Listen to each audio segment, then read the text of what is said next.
Hello, everybody. Okay, we'll just wait for a few more minutes. Thank you, everyone, for joining at the moment. We've got one of those wonderful technical hitches. The main technical hitch is not that the technology isn't working at the moment. The main technical hitch is it doesn't look like Gabriella can get into the system. So we're just waiting for her to get all settled. What I'll do in grand filibustering style is thank you all for joining us today. Hopefully this will give Gabriella a little bit of time to log on. This is the first of our rebooted spotlights. So what we are doing every other month, bi-monthly, is we will be celebrating our wonderful instructor community, and will be showcasing the skills and the knowledge of our community. And we are delighted today to be joined by Gabriella Hazar, and we're very much looking forward to safeguarding session that Gabriella is going to be doing today as well. Gabriella, you are on mute, just in case we have that very awkward you're on mute conversation. Gabriella, how are you? Yes, I'm all right. I'm all right. I'm here. I had a bit of a technical glitch. I had to reboot the laptop because it's always a joy when that happens. And it always happens, doesn't it? Just as you're about to go online and deliver some very important information to everyone. Yeah. When I'm doing online safety training and talking about how amazing the internet is, and then everything crashes, that's always fun. No, that's absolutely wonderful. I don't want to get too speechy at the beginning because it's all about you today, Gabriella. What we will say is that the sign-ups for today have been the most sign-ups we've ever had for a Oh, webinar.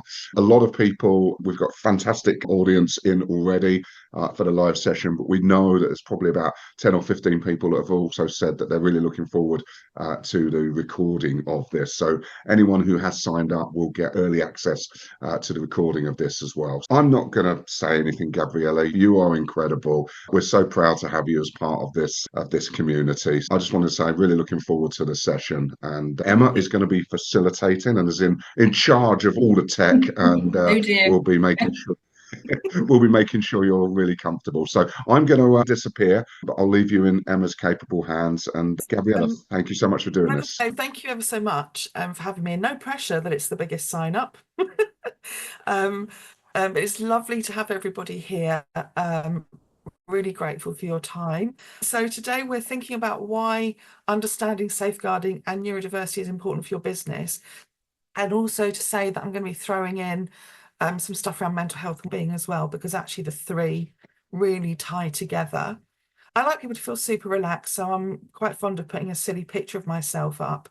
So this is me contemplating our two questions for today. We're looking at the link between safeguarding and neurodiversity and mental health, and we're going to be thinking about why it actually matters in business. Very quickly, how we're going to work today. Do feel free to ask the questions. Obviously, that's being monitored. I will try and answer them. If I can't answer them, I will be honest and I will find out answers for you. We're going to be tackling some tricky subjects, so please do take care of yourself. And if you need to opt out, please do. And if you need to take a break, you're encouraged to do, and you can leave at any time. I can't actually see numbers, so you won't offend me if you disappear. That's all good. So, who am I and why am I here? My name's Gabriella, and I'm a safeguarding and neurodiversity consultant, trainer, speaker, all the various things. And I have been working in the safeguarding space for upwards 30 years, safeguarding and neurodiversity, initially with children. So it was special educational needs was the neurodiverse piece. And then I've gradually moved through various areas of safeguarding.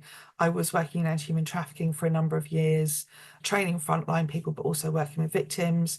I was a manager at the NSPCC for a number of years and just worked in a whole variety of different things. I also work in the spiritual and ritual religious abuse space as well.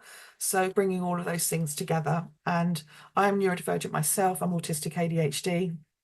And that's where my understanding of safeguarding crossing over with neurodiversity comes from, because some of my story is about going through some abuse, but also how that affected me in the workplace. this is why I'm here. This is why I do the work that I do. Okay. So the first thing I want to ask is, what is safeguarding? I don't know whether we can do this, whether people can put in the chat or whether they can say something, but I'm really curious to know what people think of when they first think of safeguarding. So if you want to pop something in the chat, that would be amazing. Otherwise, I will just give you the answer. Thank you, Lisa. Psychological safety, to be able to be authentic in yourself in the workplace. Yep, psychological safety is a massive part of that. Really important. Phil, keeping people safe in the workplace, both physically and emotionally. Yep, absolutely. Yeah, that kind of covers it. The actual definition of safeguarding is, let's see if I can make this work now. Move on to the next slide. Is it going to do it for me? There we go. It's a term that's used in the UK, Ireland, and Australia, interestingly, and it denotes measures to protect the health, being, and human rights of individuals, which allow people, especially children, young people, and vulnerable adults, to live free from abuse, harm, and neglect. So that's the main kind of official definition of it.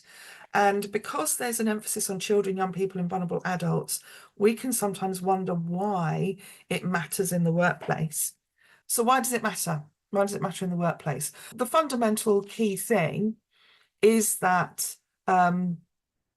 whether we're front-facing directly with clients, whether we're working in some kind of industry, whether we are in a factory setting, we are working with people.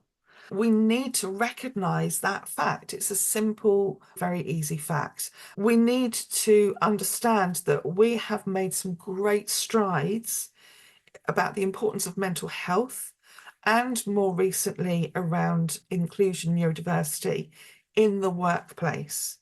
But we can assume that those things are very separate and that safeguarding isn't particularly relevant in the workplace. I've asked people before and they talk about health and safety. And yeah, that's kind of part of it. We're keeping people safe, but safeguarding is around protecting people from sort of abuse and things like that.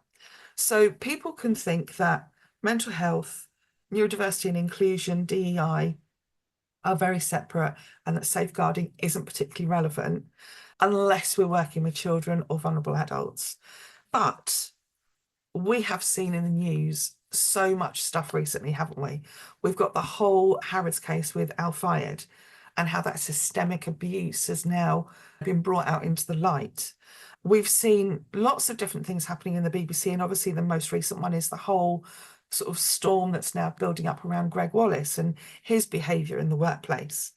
And that's been proven to be systemic because people are talking about the power imbalance and how they felt they couldn't speak out.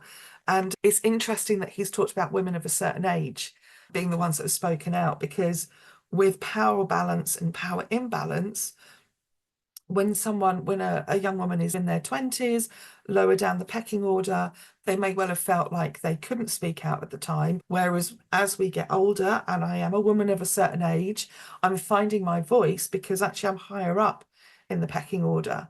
And so that's probably why that's happening. But anyway, that's that kind of aside. We've seen the Me Too movement in the film and entertainment industry. And also McDonald's, for example, was told that they had to close a franchise that didn't adhere to safeguarding and legal policy because there were claims by the staff of the abuse they were going through when they were working there. So safeguarding matters in the workplace. We have legal obligations to keep people safe. We have a moral duty to do no harm, and that can be within our teams or with our clients. And it's important because if people, as was said, feel psychologically safe, they can concentrate on their work. And that will increase profit and success of the business, as well as actually just being a really good place to work. So what I find really fascinating is that, like I said, in business, mental health has become very kind of comfortably slotted in.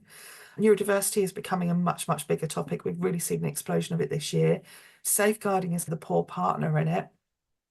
In other areas of work, so say, for example, in charities or more community-based things, safeguarding is the one that people are well versed in. Mental health has become much more kind of talked about, and neurodiversity is the poor partner. But the point is, we can't see them separately. There is a huge crossover, and so we need to be aware of all of them. So what I'm going to do, this is purposely blank to remind me to stop sharing, because occasionally I'm actually quite organised. Because I wanted to come off of screen to talk about this next bit, because this is the bit that can be quite difficult. So a little bit of a trigger warning. We're going to be talking a little bit about sort of abuse and things like that. As I said, there is a huge crossover between all three. And I would argue that if you don't have an understanding of one of these, safeguarding mental health, neurodiversity, you don't have a full understanding of any of them. If you're not understanding one of them and not dealing with that, it can exacerbate problems in the other two. And it might mean that we don't recognise potential issues down the road. So in some of the things that we've seen that have hit the news, power imbalance hasn't been recognised. The potential for what can be classed as banter is actually quite abusive and harmful. And now there's a big explosion, a really big problem going on. So we need to understand that there is a massive link between all of them. I would normally say do a really long training around all of these different things, but I just want to throw a few stats out to show the links. For example, autistic females, 9 out of 10 autistic females report being victims of some kind of sexual violence. And that can be in the workplace, that can be obviously in their personal lives, some kind of sexual predation and violence or abuse has happened to 9 out of 10 autistic females. So there is a massive link between being vulnerable to abuse and being neurodivergent. So if you are trying to be very inclusive with neurodivergent people, you need to understand that they are vulnerable as well from a point of view of safeguarding, that we are vulnerable. Being autistic myself, I do have some history of that myself. I'm happy to say that. I'm not happy to, but I'm comfortable to say that. So there is a really big issue there, and that can be around not recognizing social cues, the whole way from a mental health point of view that any of us who are neurodivergent have gaslit ourselves through most of our lives to fit in, not argue, or told that we're too much, we feel things too deeply. And so we're more vulnerable. And so understanding that is really important. Someone who's ADHD will have 20,000 more negative comments about themselves made to them than neurotypical children in childhood. Because that leads to mental health issues, low self-esteem, shame, probably a vulnerability, perhaps to abuse, and trying to please people who are in power, who are in management, who are further up the chain in order to get where they need to be or to be accepted. And again, I can say that's been my experience. In terms of mental health, around neurodiversity, neurodivergent people have a higher rate of suicidal ideation. For children, that can start around the age of 8. And certainly in the community that I belong to that's for autistic families, we see the children going through getting to 8, 9, and then the suicidal ideation starting, the language around, I don't really want to be here anymore, life would be easier if I wasn't around. And so again, that leads to vulnerability.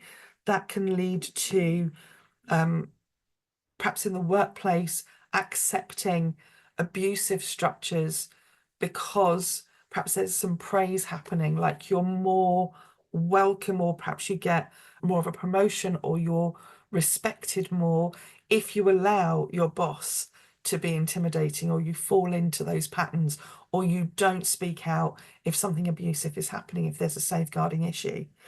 And so these things all really, really play into the whole issue of why all three things are really important to understand altogether. Trauma responses, fawning, is prevalent within the neurodivergent community. There are many times in my working life that I haven't spoken out because believed in myself that I'm too much, I feel things too deeply, I take things too seriously. And so it's probably me rather than the person actually being abusive or out of order or bullying me or whatever the situation is. Also, as people in the workplace, we need to be able to recognize abusive situations, particularly because our neurodivergent sort of family are people who are neurodivergent. As I said, we've trained ourselves to gaslight ourselves and see our fault in things that aren't our fault, and maybe not recognize things that are abusive. So we need to be really aware of these things. There's a lot of fear around lack of employment. Only 1 in 3 people of working age who are autistic are employed, versus 5 in 10 for all, are unemployed, versus 5 in 10 for all disabilities and 8 in 10 of non-disabled people. Let's see, Lisa's popped something in the chat here as well. Lisa's put 9 times out of 10, the bullying abuse I've experienced throughout my lifetime, which is significant, has come from those who have full-blown narcissistic personality disorder or traits. Yeah, and I wouldn't want us to be particularly diagnosing that in people, but certainly people who have narcissistic traits are quite often the perpetrators for sure. And unfortunately, quite a lot of those people can get into positions of power as well. Yeah, just go over those stats again. 1 in 3 people of working age who are autistic are employed. 5 in 10 for people who are disabled in any form, and 8 in 10 of non-disabled people. So actually, if you're neurodivergent, if you have a disability, you're less likely to be in any kind of employment. And so rocking the boat can feel really difficult, which is why we need to be aware of all of the safeguarding issues.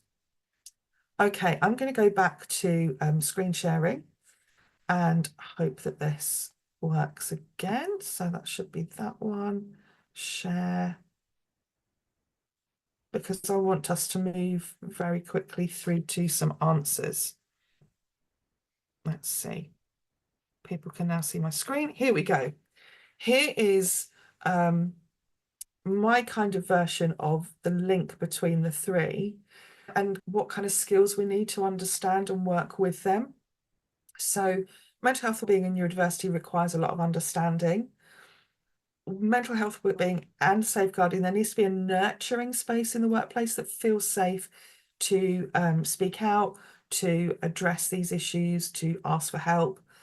And neurodiversity and safeguarding, there needs to be a lot of adaptation to support neurodiversity in the workplace, but also to support some of those trauma responses, but also adapting the way that you work so that inappropriate behaviours can actually be challenged. So that's a very quick little thing there. So how do we do this? The last little bit of time, a few top tips for how we create workplaces of that have a culture of safeguarding neurodiversity and mental health excellence. That is what we're aiming for, essentially. So the first thing to say that is awareness is good, but it's absolutely not enough. I know, for example, and this is a little bit of a hobby horse of mine, so mini rant incoming, awareness days and things are great, but they can become tick box. So an organisation will put a load of posts out on their social media about, you know, bullying in the workplace awareness day or safeguarding something or another, all of these different things.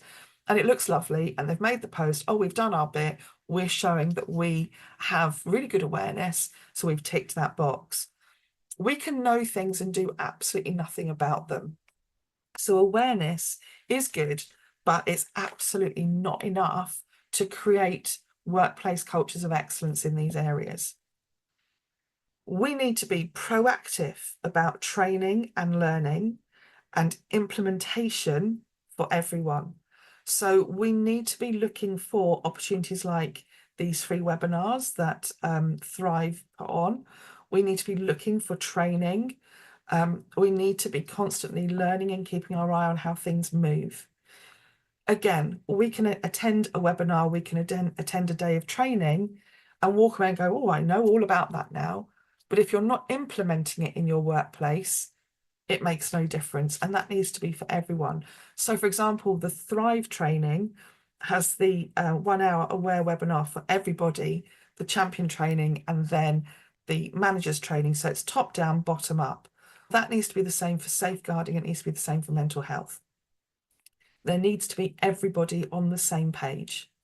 If we're not creating these environments, we're not going to get people coming and working with us, because people need to feel that psychological safety in the workplace. They need to feel that they can speak out, they can whistle blow, and they will be believed.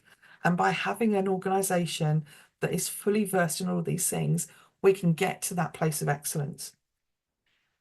We need to listen to people, and not just listen, we need to believe them.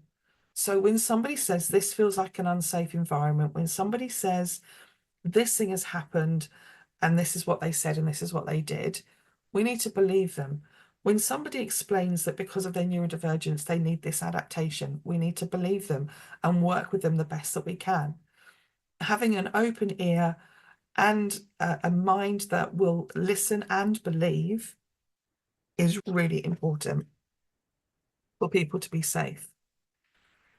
We need robust protocols. So we need to have very clear lines of communication, protocols that are followed to the letter, not just ones that look great on the website, but ones that we actually follow. We need to be legally compliant and very careful about how we operate.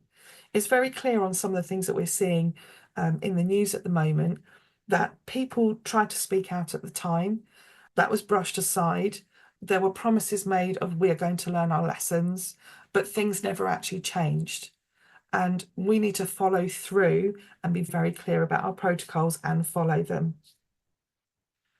It's really worth considering the fact that we have mental health in the workplace, mental health first aid in the workplace training, mental health champions in the workplace. We at Thrive are really working for people to have neurodiversity champions in the workplace. What about a safeguarding champion? How about something like that, where somebody who it's their role to really understand safeguarding and bring that into the workplace?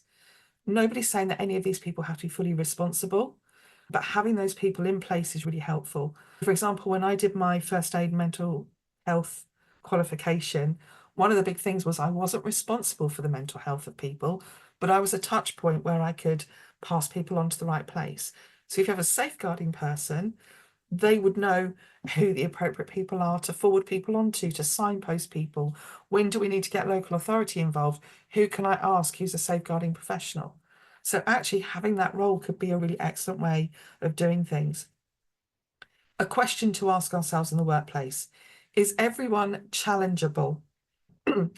Could the CEO of your organization be challenged just as well as the person who makes the tea, sweeps the floors, does whatever other job?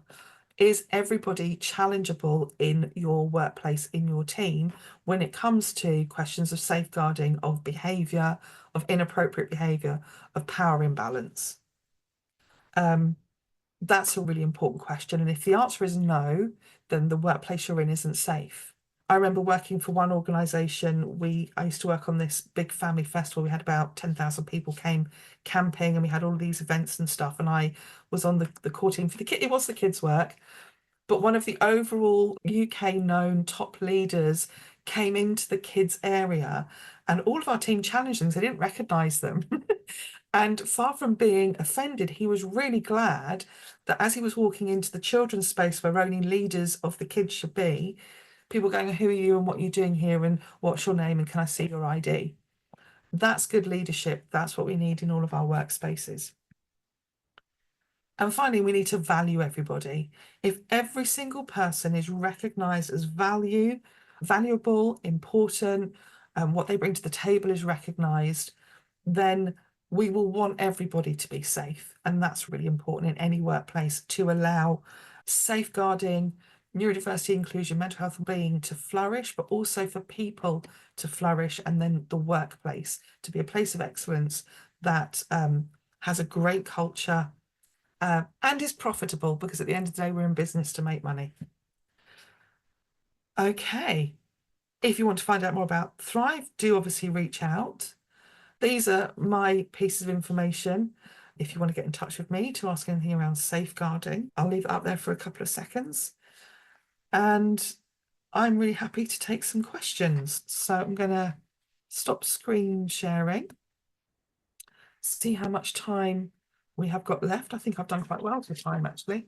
Done very well, Gabriella. Yeah, thank you. That was really interesting. Just drives home, doesn't it, how important psychological safety is in the workplace and how it just is missed or overlooked. Yeah, absolutely.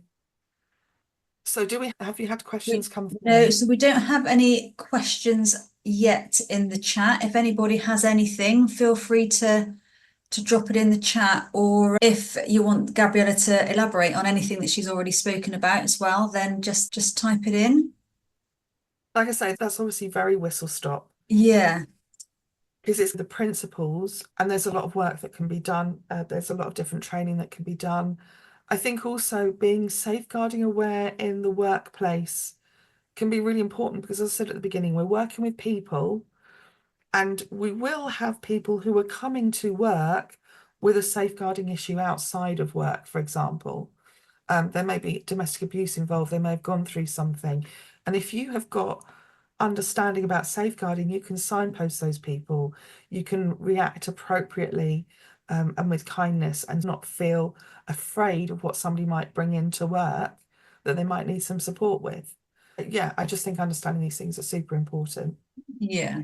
Gabriella, Annette has popped in the chat, where can I find more information about this? I don't know if you want to put your details in the chat or put the screen Annette, back up. yeah, I'm not sure if you mean which bit of this. Are you talking about more training around safeguarding? If you wanted to get in touch with me, I'm just typing my email address into the chat now. But I don't know if you just mean about in general about safeguarding in business, or whether there's a specific thing that you want some more information about. But certainly I'm really happy to talk to people. I do like a safeguarding power hour with business leaders to look at their safeguarding protocols and any gaps. So there's bits and pieces of work that I can do with people. Yeah. Annette, if it was general stuff, then obviously pop me an email. Here we go. I'm a volunteering lead for a CVS and would like to share more about psychological safety. So I would honestly, around psychological safety, it's really about looking for some training around that. And it's something I can offer. There are lots of incredible people out there. I'd be interested to know whereabouts you are in the country. You don't need to say exactly, but whether, because I do know of some other places that can offer that support and help in terms of training. Maybe you'd like to pop me, you're in Milton Keynes, okay. Annette, pop me an email, because I can specifically psychological safety. There is some work that I do, there is some work that other people do. So if you pop me an email, I can go and find out contacts for you, because yeah, perfect. Okay.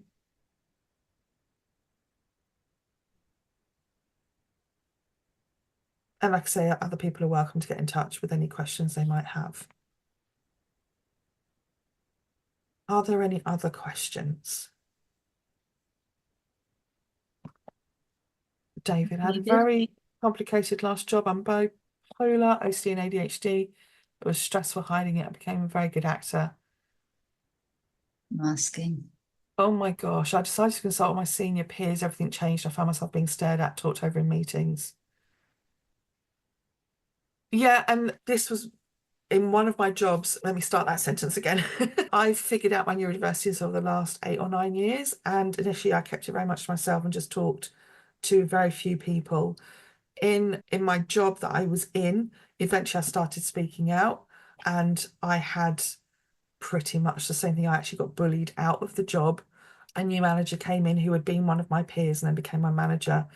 And I heard people saying, oh, she reckons she's autistic now, so she wants special help and things like that. I think a lot of it is actually around ignorance, which is why getting this message across is so important.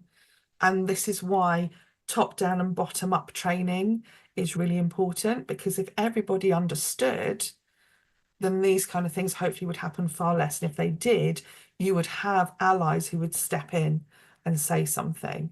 I'm just so sorry that happened to you, David, and thank you for sharing that. It really is about getting the message out and getting people more well versed, and actually listening to those of us who have lived experience. because I have a degree in psychology and treated me very badly to the point where I basically had a breakdown and had to leave the job. Yeah, it really is about getting the word out there, getting people trained, and I think working out very carefully who we want to share with. If you are a manager in a workplace, it is about indicating that somewhere is safe, but also following through. So this tick box thing of we're a safe place is no good. You need to know what you're doing and be able to create those safe spaces that you're promising. Phil, I work as a Samaritans volunteer and we don't know who the person is and no contact details for them unless they tell us. Often we know that they are a safeguarding risk.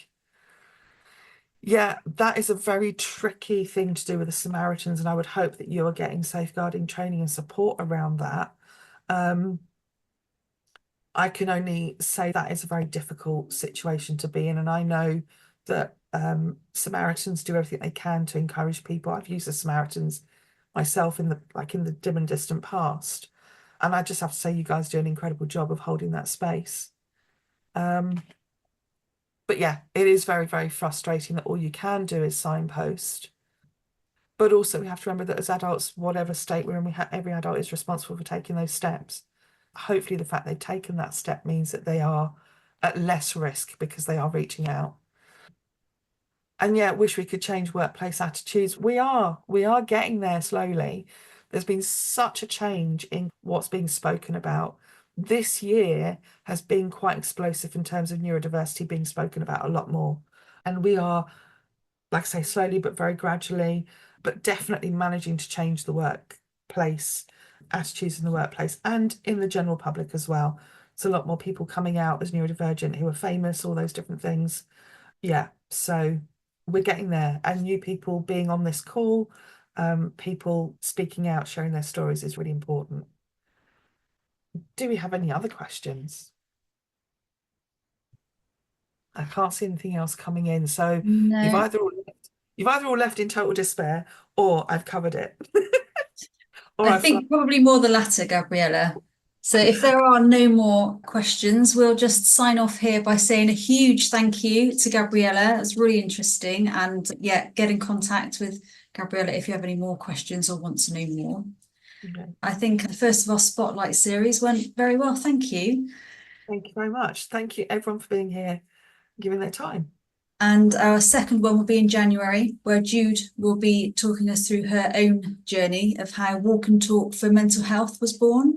So we look forward to that and look out for more details about that a bit nearer the time. Great, thank you. Okay, so thank you very much, everybody, and goodbye to everybody watching on record.